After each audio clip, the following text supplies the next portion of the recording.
कुठला विभाग जास्ती महत्त्वाचा आणि कुठला विभाग कमी महत्त्वाचा असं आपल्याला या भगवद्गीता नित्यपाठामध्ये जे जे विभाग केले त्या बाबतीत बोलता येणार नाही.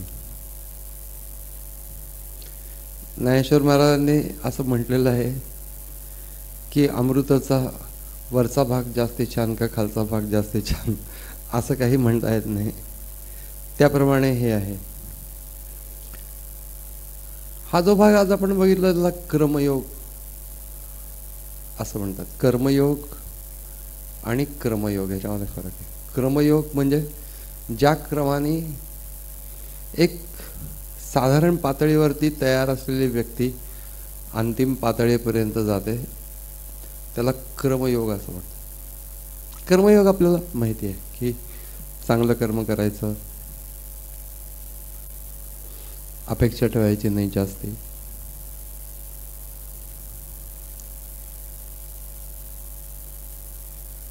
उपभोगात्मक दृष्टी ठेवायची नाही, फळावर कर्तृत्वाचा अहंकार करायचा नाही. हे कर्मयोगाचे प्रिन्सिपल्स. पण कर्मयोग ही गोष्ट हे गृहीत धरतं की तुम्हाला कर्मयोग सगळा समजलेला आहे आणि तुम्ही त्याप्रमाणे वागता आहात. एका पातळीवरती गेल्यानंतर एकदम वरच्या पातळीवरती कसं जायचं हे सांगितलेलं आहे की अगदी अंतिम भक्त्या माम अभिजानाती यावान यशास्मी तत्वता. भक्तीने मी कसा आहे, केवढा आहे हे सगळं जाणून तत्व माम तत्वतो ज्ञात्वा, तत्वाने मला जाणून माझ्यात विलीन होऊन जातो. विशते तदनंतरम. अंतिमच गोष्ट सांगितलेली आहे त्याच्यामध्ये ईश्वरामध्ये विलीन होऊन जाणे. चित्ताने अर्थात व्यक्तिमत्वाने विलीन होऊन जाणे ही काही एका दिवसात घडणारी गोष्ट नाही. आपल्याला शक्यतो थोडे दिवस जाऊ द्यात असंच असतं आपलं की बाबा उद्या विलीन थोडे दिवस जाऊ द्यात, एकदम नको. रवींद्रनाथांची एक कविता आहे की तू वरेण्य आहेस म्हणजे सर्वश्रेष्ठ आहेस हे मला माहिती आहे. वरेण्य म्हणजे सर्वश्रेष्ठ. तत्सवितुर वरेण्यम भर्गो म्हणजे श्रेष्ठ तेज. वरेण्य भर्ग म्हणजे सूर्यदेवाचं. तर तू वरेण्य आहेस हे मला माहित आहे आणि ते तुझी प्राप्ती ही जगातली सर्वात महत्वाची गोष्ट आहे हे माहिती आहे. पण मनात अशी भीती येऊन जाते की तुझी प्राप्ती करून घ्यायची तर इतके दिवस खिशात जमवलेल्या ज्या बेगड गोष्टी आहेत त्या टाकून द्याव्या लागतील आणि त्या कशा टाकाव्यात. म्हणजे पूर्वसंस्कार एकदम सोडून उंच ठिकाणी जावं पाहून ठेवलेलं आहे. एकदम जायचं नाही. त्या हॉलिवूड मधला ऍक्टर मेला आणि तो स्वर्गात जाण्याचं त्याला तिकीट मिळालं. मग इन सम असं त्याचं वर्णन आहे. Travelling through the nights of darkness he finally arrives at a gate and he stops there and shows his ticket. The gateman says ki, oh, this is not the ticket for, this is hell, this is the ticket for heaven, why you have come here. तर तो म्हणतो की even if I am going to heaven, I am entitled to take a halt in hell.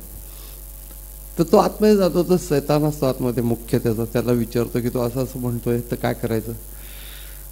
तर तो शैतान म्हणतो की you have a ticket for heaven and why do you want to come to hell?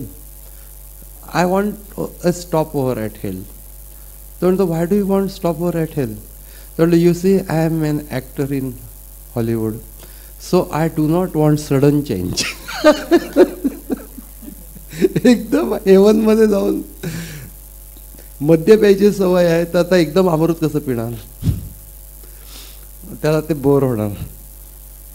म्हणून म्हणतो की मला इथं थोडे दिवस राहून देत. प्रत्येक माणसाचं असं असतं की एकदम सडन चेंज त्याला नको असतो, आणि का ते ट्रान्सफॉर्मेशनची प्रोसेस आहे, आणि त्या ट्रान्सफॉर्मेशनच्या प्रोसेसमध्ये एका टप्प्यापर्यंत ती व्यक्ती आलेली आहे, आणि त्या टप्प्याच्या पलीकडे एकदम झूक करून कसं जायचं, क्रमाक्रमाने जायचं, असं एकदम जाताच येत नाही, क्रमाक्रमाने जायला लागतं, म्हणून त्याला कर्मयोग असं म्हणतात.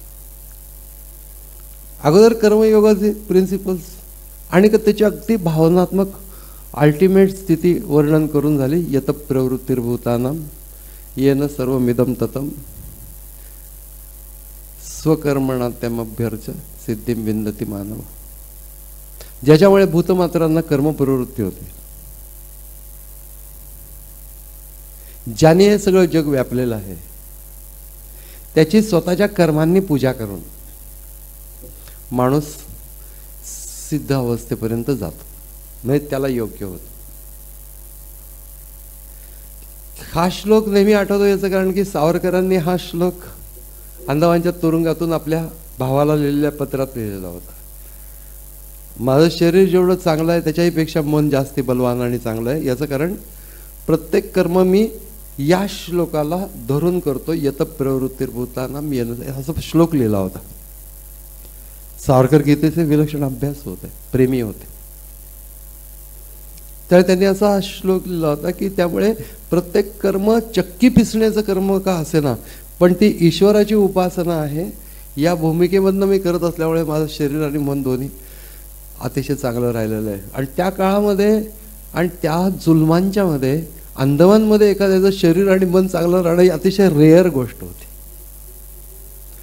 असल्या वाईट परिस्थितीमध्ये आधार काय, भगवद्गीता, त्याच्यामध्ये असलेले प्रिन्सिपल की जे कर्म तुझ्या वाट्याला कर, ईश्वराची उपासना म्हणून कर, त्याची पूजा म्हणून कर. खूप उंचीची पातळी सांगितली, पाट्या टाकायच्या, असं एक वाक्प्रचार, पाट्या टाकायच्या, याच्यामध्ये बसत नाही. पाट्या टाकायच्या, ईश्वराची पूजा कर्मांनी याच्यामध्ये हे बसत नाही. तर कुठलंही कर्म असो, लहान मोठं कुठलंही कर्म आहे ते ईश्वराची पूजा ही एक भूमिका आहे. प्रत्येक जण सारख्या एकाच भूमिकेवरती राहून कर्म करू शकणार नाही. कधी कधी देवाची सेवा म्हणून करू शकेल, ईश्वराची सेवा म्हणून करू शकेल, कधी कधी ज्ञानमय दृष्टीने करू शकेल की प्रकृतीच्या अंगाने कर्म होत आहे, म्हणजे कर्तृत्वाचा अहंकार लागू नये यासाठी. पण वेगळ्या वेगळ्या भूमिका भगवद्गीतेने कर्माच्या बद्दल इतक्या सुंदर मांडलेल्या आहेत. आणि ज्ञानेश्वर महाराजांनी हो हो हो ब्युटी, ज्ञानेश्वर म्हणजे एकदम सौंदर्य सौंदर्य असते. तया सर्वात्मका ईश्वर, म्हणजे तो कुठला ईश्वर की कुठंतरी तो सगळीकडे व्यापून आहे वगैरे, त्याची सेवा प्रत्येकाच्या आतमध्ये असलेला ईश्वर, म्हणजे एकदम प्रॅक्टिकल ह्याच्यावरती आणून टाकलं. किंवा तू जिथं वावरतो त्याच्या शेजारी असणारे लोक, त्याच्या शेजारी असणारे प्रत्येक सजीव, मग प्राणी असो, पक्षी असो, झाड असो, तया सर्वात्मका ईश्वर. स्वकर्म कुसुमांची वीरा पूजा केली होय अपारा तोषाला. अपार तोष करणाऱ्याला आणि ज्याची पूजा करतो त्या ईश्वराला, प्रत्येकाच्या हृदयात असलेल्या ईश्वराला. पंत महाराज म्हणून होऊन गेले, बाळे कोंदरीकर, कोल्हापूर तिकडच्या साईडचे ते. त्यांचं एक दत्तप्रेम लहरी म्हणून आपलं पद्यात्मक पण आहे. नाचतो गुरुभजनी आम्ही जाऊ निरंजनी, ते कोणी कोणी ऐकलं असेल. तशा प्रकारचे पद्य खूप छान, पण गद्य पण आहेत त्याचे भाग. आणि त्याच्यात त्यांनी असं म्हटलं की मी केलेली पूजा परमेश्वराला पोचते की नाही असा संदेह राहतो. म्हणजे ग्रीष्म ऋतूमध्ये एकदाच झाडाला पुरणपोळी वगैरे आणि पुढे कंसात जे झाड खात नाही ते घालून असा संदेह राहतो की ही पूजा देवाला पोचते की नाही. पण त्याच झाडाला रोज त्याची मशागत करून खत पाणी घालून त्याला जे पाणी पाहिजे पाणी दे, खत पाहिजे खत दे, असं केल्यानंतर झाडावर जी टवटवी येते त्या टवटवीमुळे माझ्या मनात प्रसन्नता निर्माण होते. तेव्हा समजायचं की ती पूजा देवाला पोचली. अतिथीला अन्न दिल्यामुळे त्याने ते खाल्ल्यानंतर त्याच्या चेहऱ्यावरती जो आनंद होतो तो माझ्या अंतःकरणात प्रतिबिंबित होतो आणि मग तेव्हा समजायचं की पूजा देवाला पोचली. तृषार्थाला पाणी देऊन त्याच्या चेहऱ्यावरती येणारी सजीवता ते सगळं बघितल्यानंतर मला जो आनंद होतो त्याच्यावरून समजायचं की पूजा देवाला पोचली. म्हणजे पूजा देवाला पोचली का, कशावरून समजायचं, मला आनंद झाला. मग प्रत्येक वेळेला सामाजिक दृष्टीनेच हे करावं असं नव्हे. मी अगदी मूर्तीची पूजा करत असलो तरी जी काही मनोभावे करीन. आणि ते सगळ्यानंतर पूजूनी देवो पाहावा पाहिजे असं ज्ञानेश्वर महाराजांनी, पेरूनी शेता जायचे. शेताला पेरून निघून जायचं, मग ते शेत आपोआप पिकतात, सुंदर होतं. पूजूनी देवो पाहिजे असं म्हटलं की पूजून पाहावा देव. दररोज सगळे पूजा केल्यानंतर बघावं, प्रसन्नता वाटते. आपण गडबड केलेली नसेल, टॅक टॅक टॅक टॅक टॅक फुलं टाकलेली नसते. माझ्या त्या मित्राची गोष्ट सांगितली ना की सकाळी पहाटे जाऊन 5 घरातनं पूजा करून आलो म्हणणं.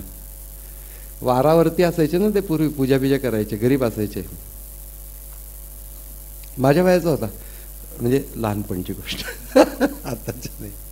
तर त्यावेळेला म्हणलं एक दिवस 7-7:30ला झाला, 8 वाजताच्या आतमध्ये. म्हणलं 5 घरची पूजा करून आलो. म्हणलं अरे 5 घरची पूजा कशी केलीस इतक्या वेळामध्ये? तर काय नाही, कोणी उठलेलं नसतं. 5 देवांना एकदम 5 बोटांनी गंध लावतो. आता भारी जात.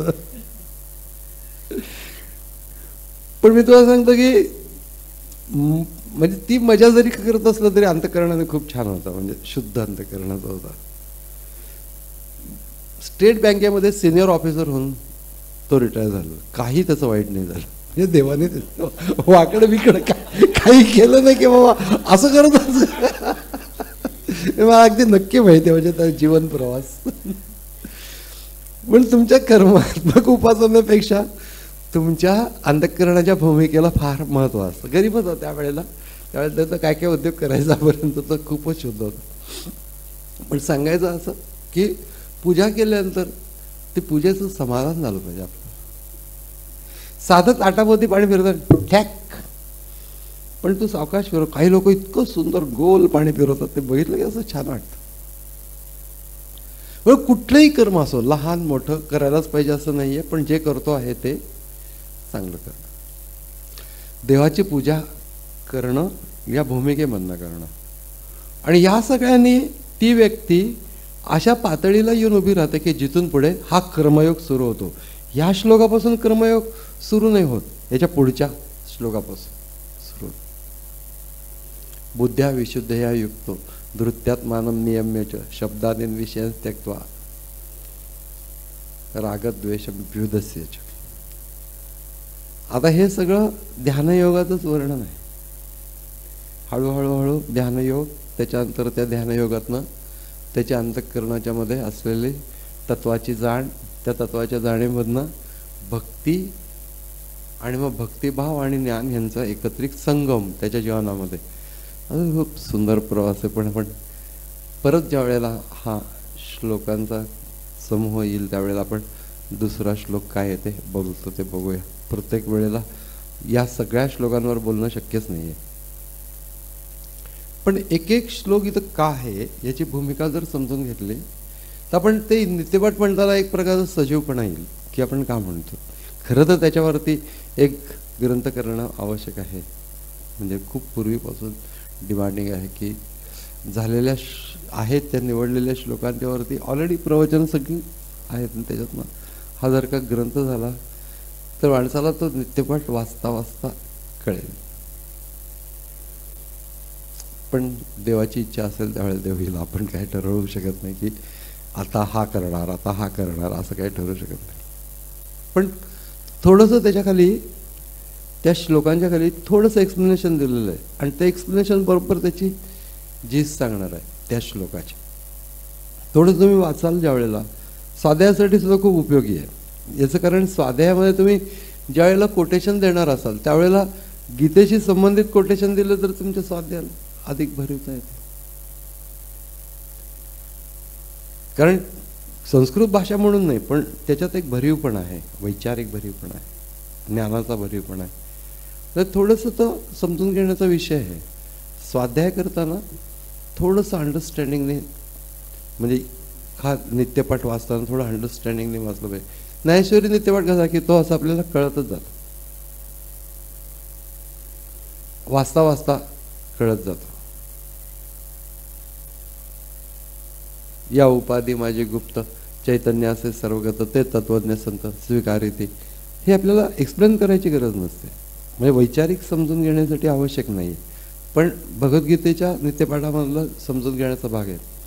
पण कोटेशन देताना तुमचे उच्चार शुद्ध पाहिजेत. नुकतंच आत्ता श्वेता आणि श्वेताच्या आईच्या आवाजामध्ये सगळे हे भगवद्गीता नित्यपाठ सगळा रेकॉर्ड केला आहे समीरनी, आणि तो थोड्या दिवसामध्ये ह्याच्यावरती टाकू, आपण वेबसाईटवरती टाकू, की ज्यामुळे कुणाला तो अवेलेबल होईल. आणि थोडंसं तुम्ही ज्यावेळेला ते श्लोक म्हणाल त्यावेळेला तुम्ही जर ते म्हणले तर ते तोंडात बसले, एवढी भगवद्गीता तोंडात बसली की बस सगळी भगवद्गीता असल्यासारखं आहे. कारण की कुठलाही असा भगवद्गीतेतला विषय नाही की जो या नित्यपाठामध्ये आलेला नाही. पण एनिवे, गीतेबद्दल बोलावं तेवढं थोडं आहे. पण मुख्य गोष्ट आहे की व्यक्तिमत्वाचा विकास यासाठी म्हणून भगवद्गीता ही फार महत्त्वाची गोष्ट आहे, की ती सांगते की असं असं व्हायला पाहिजे. नसू का, पण नसलं तरी चालेल, पण कळलं तर पाहिजे की काय उंची आहे जीवनाची. म्हणून केवळ परमेश्वर तत्वाचं वर्णन नाही करत, की माणूस त्या तत्वापर्यंत कसं जाऊ शकेल ते सांगणं हे महत्त्वाचं आहे. ते गीतेमध्ये केलेलं आहे. हरिओम.